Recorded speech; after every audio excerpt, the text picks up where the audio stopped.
हरियाणा के शिक्षा मंत्री को सुनते हैं एक बार।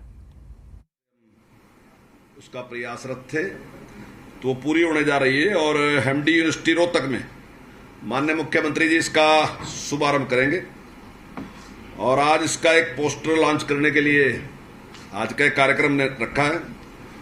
और हम 10वीं और 12वीं में जो पढ़ने वाले विद्यार्थी हैं उनको 5 तारीख को 3 लाख विद्यार्थियों को ये टैब उपलब्ध करवाएंगे। इसमें 119 एजुकेशन ब्लॉक है।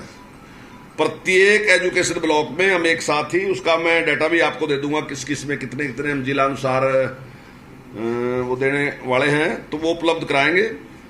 और इस कार्यक्रम को जहां रोहतक में माननीय मुख्यमंत्री जी और उनके साथ मैं वहां पर रहूंगा, तो वहां से हम इस कार्यक्रम की शुरुआत करेंगे। वहीं जो जनप्रतिनिधि है, एमपी, एमएलए, मंत्री और जिला उपायुक्त, स्थान स्थान पर अलग अलग उनकी सबकी ड्यूटी रहेगी और वहां पे ये बच्चों को हम ये टैबलेट जो हैं उनको उपलब्ध कराएंगे। ये जो 5 लाख की खरीद की, इसमें से 3 लाख टैबलेट जो हैं हमें इस टाइम हमारे पास उपलब्ध हैं और उसका वितरण जो है हम कल करेंगे।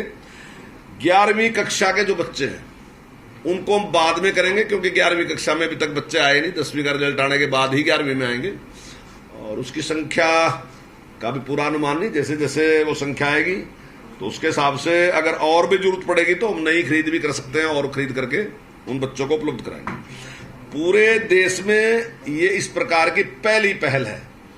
जहां हम टैबलेट दे रहे वहीं हम उनको 2 GB डेटा भी फ्री दे रहे, वो डेली उनको उपलब्ध करा रहे, जिसमें लगभग मैं समझता हूं कि शायद लगभग 50 करोड़ रुपया नहीं, सिम पे 50 करोड़ रुपया खर्च हो रहा है और जो सॉफ्टवेयर है 10 करोड़ उस पे खर्च है और जो टैब पे है वो 620 करोड़ रुपया खर्च हम कर रहे हैं। और ये 2 GB डाटा जो मैंने कहा कि वो हम सबको फ्री दे रहे हैं, लगभग 3500 रुपए पर स्टूडेंट का उसका खर्चा आएगा, जिसका सारा सरकार है उसको वहन करेगी। और बच्चों की पढ़ाई के लिए ताकि अच्छा माहौल बन सके और नई टेक्नोलॉजी जिसकी जरूरत है, जो जिनके पास सुविधा है वो जिनके पास है, लेकिन जो अभावग्रस्त हैं लोग, जिनके पास इतने साधन नहीं है लेकिन उनके पास इंटेलिजेंसी है पूरी, तो ऐसे जो बच्चे हैं उनको सबको उपलब्ध कराएं। हम सरकारी स्कूल में जो 10वीं, 11वीं और 12वीं उसमें कोई कैटेगरी नहीं है, वो सारे के सारे बच्चों को इस प्रकार से टैबलेट उपलब्ध कराएंगे। और मैं समझता हूं इसके परिणाम जो आने वाले समय में वो बहुत ही अच्छे रहेंगे, ऐसा मेरा मानना। और इसके साथ ही मैं एक बात, इसके साथ ही हम टीचरों को भी कितने 33,000 टीचर है हमारे पीजीटी, उन टीचरों को भी हम टैबलेट उपलब्ध कराएंगे। अब आप कुछ और पूछना चाहते हो इसके बारे में? जिस समय आपने योजना बनाई थी तब कोरोना पीक पे था, लगभग स्कूल तब बंद थे, लेकिन अब ये स्थिति भिन्न है। हाँ, क्या इनकी मतलब उपयोगिता कहेंगे हम कि क्या अब हम ऑनलाइन की तरफ कैसे इसको क्या करेंगे? देखिए, बिल्कुल आपकी बात सही है। उस समय कोरोना था और कहीं कहीं इस प्रकार का प्रयोग भी हुआ कि कहीं मोबाइल भी दिए गए, कुछ और भी दिए गए। शुरुआत में जब हमने विचार किया था तब कोरोना की दृष्टि से ही हमने विचार किया था, लेकिन बाद में हमारा विचार जो है कोरोना की दृष्टि से था, टेक्नोलॉजी की दृष्टि से था। हम कोरोना के लिए अब ये टैबलेट नहीं दे रहे, हम लगातार ये टैबलेट देंगे। हमने कहा है कि 10वीं, 11वीं और 12वीं के सभी बच्चों को हम टैबलेट अब की बार नहीं, आने वाले टाइम में भी उनको उपलब्ध कराते रहेंगे, ताकि जो नई टेक्नोलॉजी है उसका लाभ बच्चे ले सकें। और जिस प्रकार से ऑनलाइन एजुकेशन की भी है, तो उसमें जहां जहां उसकी उपयोगिता हुई तो उसका भी लाभ उठाएंगे। और इसमें जो कोर्स से संबंधित, जो मैंने सॉफ्टवेयर की बात कही, उसमें सारा हमारा कोर्स उसमें होगा।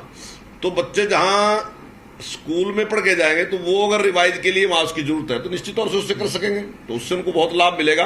जहां सिंपल लोग तो बड़ी ट्यूशनों पे पैसा खर्च कर सकते हैं, लेकिन आम आदमी की एक प्रॉब्लम रहती है, तो वो सोचता है कि उसके पास इतने पैसे नहीं है, इतने संसाधन नहीं है। तो हमने वो संसाधन उपलब्ध कराए। मैंने पहले भी ये बात कही कि अभिभावक के पास शायद कम थे, तो लेकिन हम बच्चों का अभिभावक है और हमने इसलिए निर्णय लिया कि हम उनकी इस समस्या का समाधान करेंगे। सर मेंटेनेंस वगैरह क्या रहेगा कि बच्चों से गिर गया? देखिए 1 साल की बात हमारी कंपनी के साथ है, अगर कहीं भी उसमें इस प्रकार की होगी तो कंपनी उसको ठीक करके देगी और आने वाले टाइम में फिर हम उसके बाद विचार करेंगे। ये जिस तरह से कोई मैंडेटरी करेंगे कि 1 आधा घंटा स्कूल टाइम के बाद अगर वो ऑनलाइन जैसे एजुकेशन का आपने कहा रिविजन के लिए है बच्चों को, क्योंकि प्रॉब्लम रहेगी अब पहली दफ़ा आप अभाव जिस कैटेगरी के बच्चे को ले जा रहे हैं, एक तो देखिए वो ट्रेनिंग की बात नहीं आती कि उसको टैब को यूज कर, एक कोई मैंडेटरी करेंगे कि एजुकेशन 1 आधा घंटा स्कूल टाइम के बाद शाम में कभी टीचर उनको दें। देखिए अभी हम इसकी शुरुआत कर रहे हैं, इसकी कैसी कैसी जरूरत है वो निश्चित तौर से जैसे हम शुरू करेंगे तो उसके बाद वो जरूरतें हमारे सामने आएंगी और बच्चे वो बात हमारे सामने रखेंगे। तो जैसी जैसी जरूरत होगी, क्या जरूरी है, तो निश्चित तौर से वो सारी सुविधाएं उपलब्ध कराएंगे। और ये टैब बच्चों को ही हो जाएंगे देने के? हाँ, मतलब बच्चे रखेंगे टैब जो है हमने उनको 3 साल के लिए दिया। अभी हमारा निर्णय यह है कि हम टैब 3 साल के बाद वापस लेंगे उसके बाद।